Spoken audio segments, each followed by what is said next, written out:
Aye? And heaved the heck off, man. The Minecraft movie was bad. But in all seriousness, yeah, it was really, really bad.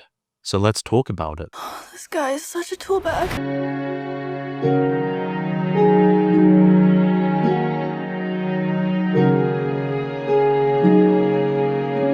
Free garbage tip. Fear is just weakness, hijacking your body's cockpit. So watching it in 4DX just after eating Mexican food and 3 days after my own Uber driver ran me over may have been a mistake. Let's just say, the seat when I left, it was like a block of packed mud from Minecraft. Am I right? Generally speaking, the Minecraft movie is a very hollow film. It just conveys nothing. It has no kind of message to it. It has like no intentions for what it wants to do. Its characters do nothing. They become nothing. They amount to nothing. It's just void of any kind of actual real meaning. And it shows, and it makes the film just feel off and not worth the while, which is really disappointing because it plays with some good ideas. The core tenets of Minecraft, as I would put them, are its creativity and its ability to bring people together, allow friends to play together and make their own worlds. And it tries to convey these ideas, but it just fails at every turn. Henry's meant to be this super cool, super creative kid, and every time he does something cool and creative that has never been seen before in the Minecraft world, it's completely undermined by someone else, or the typical rules of the Minecraft world. When he makes the tater tot launcher, and that whole situation is solved by Steve using the elytra, or when he uses it again at the end of the film to launch his ender pearl, that goes nowhere. He's just saved by Garrett on a gas ship, which blows up the crystal that they're trying to destroy. It undermines the creative nature of its characters to do what exactly? I don't know, because I'm going to be honest, I don't think the film knew. And the friendships that the film tries to make happen, they just feel completely out of nowhere or underdeveloped. Like Garrett and Steve, that whole thing starts with Garrett just blackmailing Steve, and then they're just kind of chill with each other. Like, how did that happen? I feel like we missed some pretty important kind of development moments between the two. We kind of have it with the Woodland Mansion Fight Club, but like that doesn't really feel like enough to really transition their relationship into something more, especially considering the really homoerotic vibes that they give off. And them having really close friendships with Henry, he's 12, they're grown men, it's kind of strange. And the most believable relationship out of them all is the one between Nat and the estate agent, who I, for the life of me, cannot remember the name of. But that doesn't really matter because they're not on the screen and we don't really see much of them. So ultimately, yeah, sure, they have a believable dynamic, but what is there to develop that? You ever wonder what happens when you mix hot lava and chicken? I did, and you're about to find out. Uh-oh! To talk about the characters a bit, Nat and the estate agent are probably the most egregious example of how the Minecraft movie handles its characters, because where are they? Like, I'm looking for them. They're gone. They aren't in this film at all. 90% of their plot happens off screen. We don't see them fight piglins in the villager town. That happens off screen. We just cut to them after they've fought, and we're meant to believe that Nat's got these uber fighting skills, and like, sure, of course. We completely miss an entire subplot of them trying to track down Steve through Dennis the dog and building like a mushroom house. Like, where did they learn the skills to do that? They've been in Minecraft for not very long, and Henry's meant to be the creative one out of them. So like, how did they develop these skills? I don't know. We never know. The film just doesn't tell us. It doesn't show us, which, like, it's just a waste of their characters. They have no bearing on the plot, so why even include them in the first place if they're going to waste screen time that can be spent developing other areas of the film? And Henry's relationship to Nat has some potential there. Like, she's his guardian and his older sister in the wake of their mother's untimely passing, and we get maybe 2 or 3 lines of dialogue dedicated to it, and it's just like, there's more here that can be done, so why aren't we doing it? It's baffling, or it's like, just why bring it up in the first place that their mom's dead if you're not going to do anything with it, if you're not going to take that idea anywhere? It's just meaningless fluff at that point. And every character has knowledge that they really, really should not be privy to, because we, like, sorry, how do the estate agent and Nat know that Garrett is supposedly dead when Steve and Henry are both completely unconscious for that entire time? Like, are they watching the film with us to understand this information, to kind of garner this intimate knowledge that they just shouldn't know? It happens again when Henry discovers that Steve and Garrett had, like, kind of betrayed the group in a sense. How did he realize that information? How does he know that any of that really happened? Like, did he see the film? He just kind of picks the idea out of nowhere. And a lot of plot threads just go nowhere. Like, what was that whole bit in the Woodland Mansion where, what was his name? Henry. I forgot his name for a second. When Henry came across the Enderman and he saw the visions of everyone doubting him, we never see any sense of self-doubt from him again. It's just never brought up again. But like, hey, that scene's there, it looks kind of cool. Wow. It adds so much to the film, then. I would say it's even more egregious with Steve's supposed betrayal. Like, Malgosha says Dennis's life for the orb in a trick, but then immediately goes back and Steve discovers that she's double-crossed him and doesn't work for her anymore. But like, there's potential there, there's potential conflict within the group that just doesn't come up at all, that we could have used and could have added more depth and more texture to the film, and it's just not explored because the film doesn't care to explore it, because the film just doesn't care to do anything. Relax, it's just an iron golem, local security force. But they're a bunch of big softies! And good God, Jesus Christ, this has to be one of the worst screenplays I have ever seen. It takes a lot, and I mean a lot, for me to say that the Five Nights at Freddy's movie, which I've got a video coming out about soon, by the way, hit the subscribe button. It takes a lot for me to admit that Five Nights at Freddy's has a better script than something, but Minecraft, my God, does Minecraft do it. It constantly loses track of what it's talking about what it's saying, about what's being explained, about what plot points are going on, and does constant left turns, U-turns within a conversation or a piece of dialogue that just makes it impossible to keep up with in any meaningful way. There's just a constant whiplash here that takes you out the film with how often it pivots between ideas and plot points. The script seems like it's written to be an absurdist comedy, but the film takes itself too seriously for it to be believable as one, so it falls into this really awkward middle ground where there's a sheer divide between what the film is trying to be, I think, and what it actually is, and it just makes it feel completely soulless in a sense. And there's some really, really weird editing choices in here as well. Like, oh my God, it's baffling. The cuts are completely nonsensical and jarring, going between action and just random, like, close-up cutaways of characters' faces, so you have no idea what's going on at any given point in an action scene, which makes the film really hard to follow in another way that's not the script. And sometimes characters will just appear in a scene or conversation that they just have never been shown approaching or coming up to. The real example here is when Steve and Nat are talking in the village, and Henry just appears to conveniently hear Nat talking about him in a negative sense. And it's just like, when did he appear? When did he show up? How did he get here? Look, he was on the other side of the village before now. He's just here now? Cool. And like, between the editing and the script, it's hard to really grasp what the film is trying to do and what it's trying to be, because it's all over the place and just... yeah, I've got no idea what it's actually going for, because the film doesn't give any ideas to what it is. Welcome to the stash. TNT, firework rockets, also good for propulsion.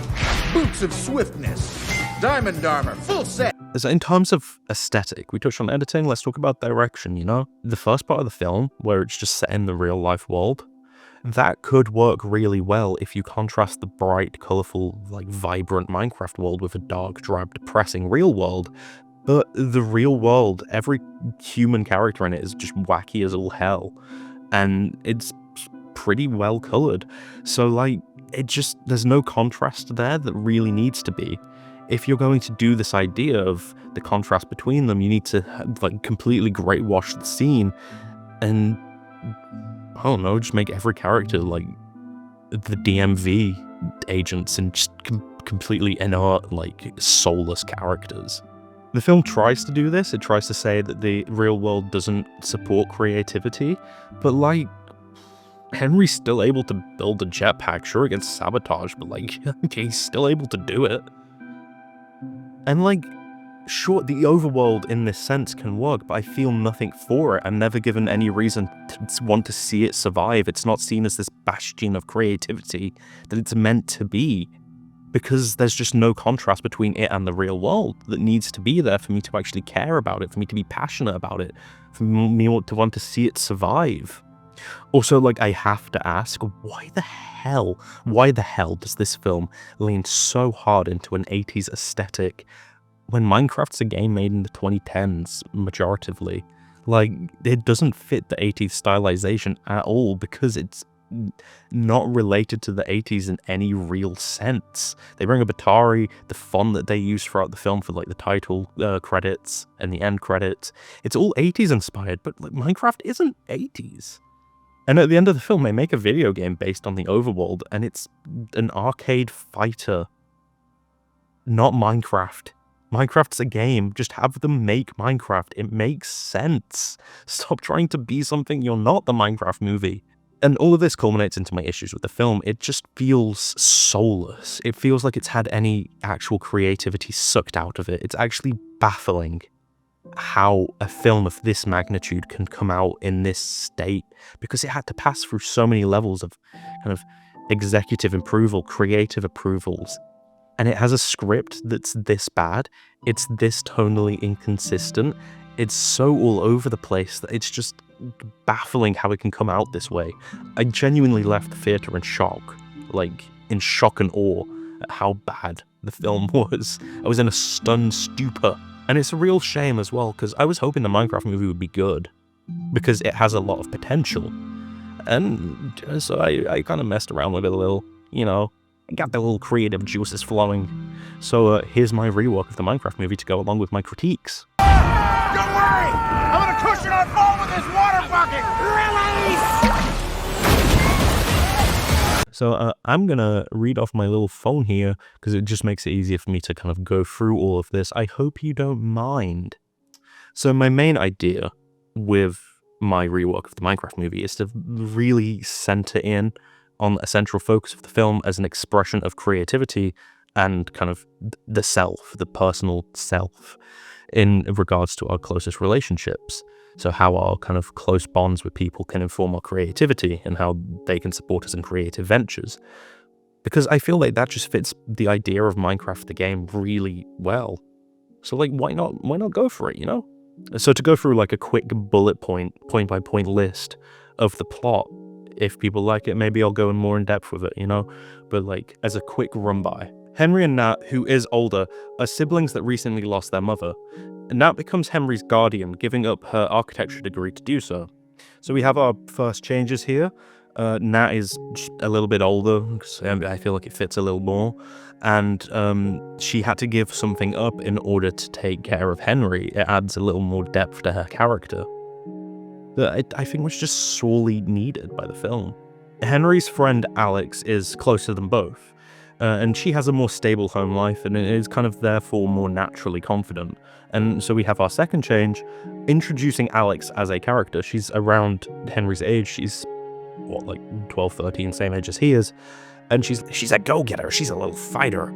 And here, I think it's fair to say I am taking out Garrett, Jason Momoa, and the estate agent lady that I still can't remember the name of. Why am I taking them out? They're just not necessary to the plot. They don't really add anything, either of them, and they kind of bog down the film. And here I'm trimming a lot of the fat to really get to the core of what I want the Minecraft movie to be in this kind of rewrite.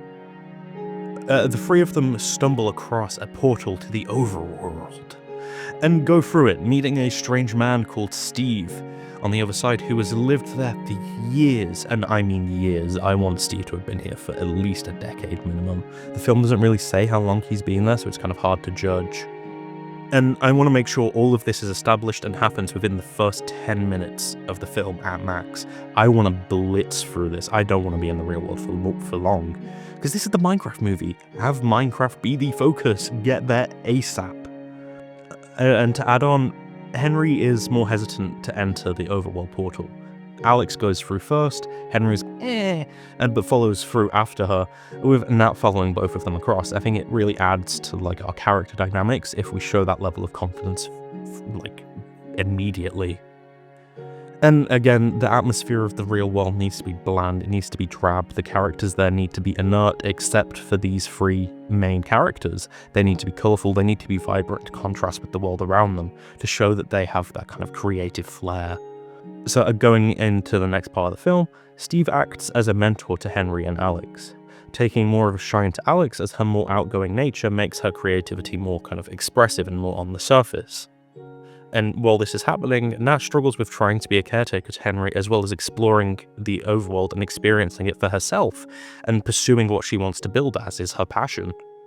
And all of this is expressed through a series of small vignettes that double as exploring elements of the Minecraft world, so we get to actually see more of Minecraft. We get to see desert temples, jungle temples, strongholds, bastions, not bastions, they're in the Nether, you fool!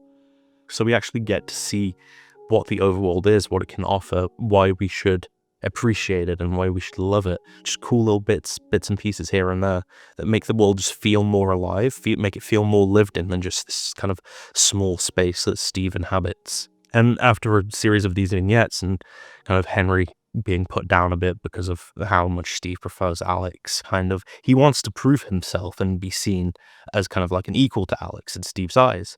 And this culminates in him accidentally killing a pillager captain, inadvertently causing a raid. He gets the bad omen effect, you know?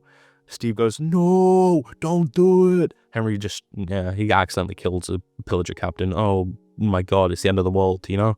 It's a small stakes conflict, and it's very different to what the Minecraft movie does with its main conflict and its main kind of fight at the end.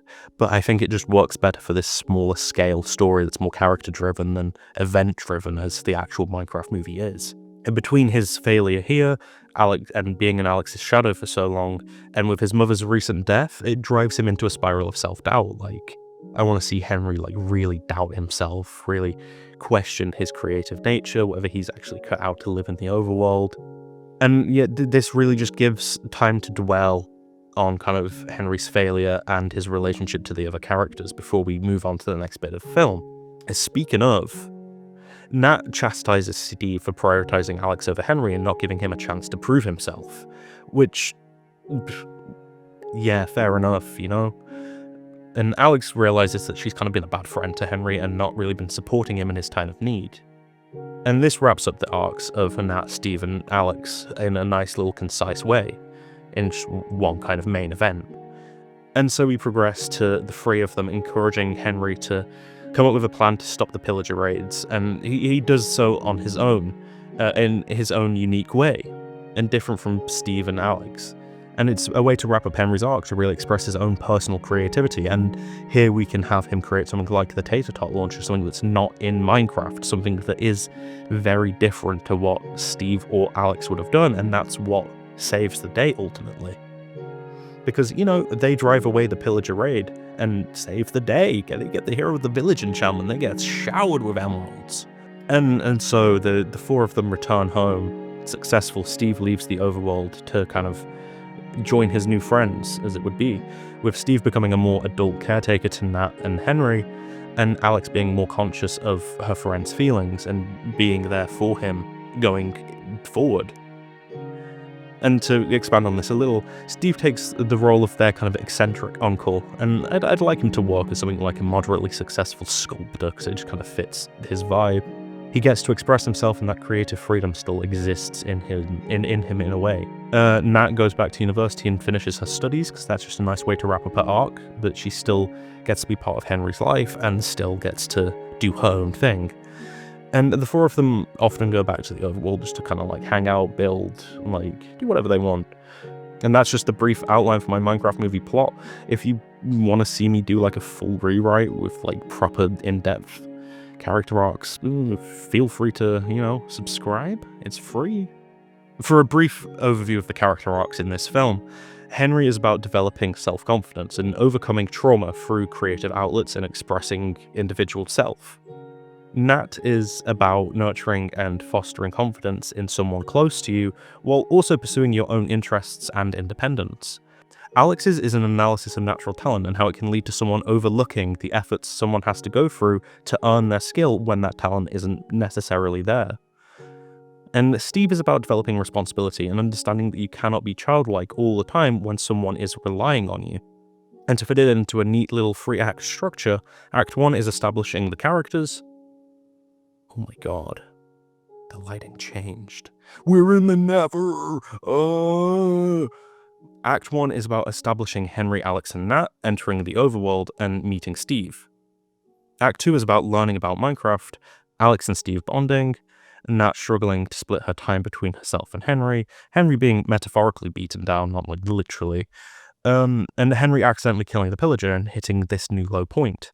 And then Act 3 is about Alex, Nat, and Steve building Henry back up, Henry leading them to build defenses against the pillagers, defeating the pillagers, and the film's ending.